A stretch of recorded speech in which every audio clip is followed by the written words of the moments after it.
O, sa mga nagko-commute dyan, ingat kayo sa ganitong klase ng driver. Okay? Kanina pagbaba ko ng bahay, may papadaan na jeep, kaya pinara ko ay wala namang sakay. Ako lang. Eh pagsakay ko, sabi ko, Manong, bayad do. Sabi ng driver, ilan to? Sabi ko, dalawa Manong, libre na kita, nakakahiya naman. Sa'yo tong jeep, pagbayarin pa kita, libre na kita. Keep it up Manong, itago mo yan. Bad trip, di ba? Sabi ko, dalawa lang naman tayo dito sa loob. Bakit meron ka pa bang nakikita na hindi ko nakikita? Bad trip. Di ba kaya nainis ako, sabi ko, Manong, para na. Sabi niya, bababa na? Sabi ko, hindi. Sakay ulit. Doon naman ako sa bubong para mas presko. Di ba nakaka-bad trip? Ay talagang hindi ako inintindi ng driver. Dire-diretso talaga siya. Sabi ko, Manong, para na. Sabi niya, sa tabi lang. Sabi ko, hindi. Sa gitna mo ko ibaba para mabundol ako. Sa gitna mo ko ibaba. Sa kalsada. Di ba?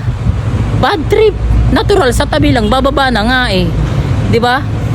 Kakainis yung ganun eh. O tapos, nainis yata sa akin yung driver. Binaba talaga ako doon sa gitna. Eh sakto naman doon sa likuran namin, may humaharurot na truck. Kaya pagbaba ko, nabundol naman ako ng truck. Bumulagta talaga ako doon sa kalsada. Tapos yung driver ng truck bumaba. Sabi ng driver ng truck, nasaktan ka? Sabi ko, hindi. Nag-enjoy ako, ang sarap. Bundulin mo pa ako isa pa. Isa pa. Ikaw nakabundol sa akin, congratulations. Di ba? Bad trip. Nakabundol na, nagtanong pa kung nakapanakit siya. Natural, masakit. Binundol mo eh, di ba? Bad trip. Sabi ko, ikaw kaya bundulin ko, no?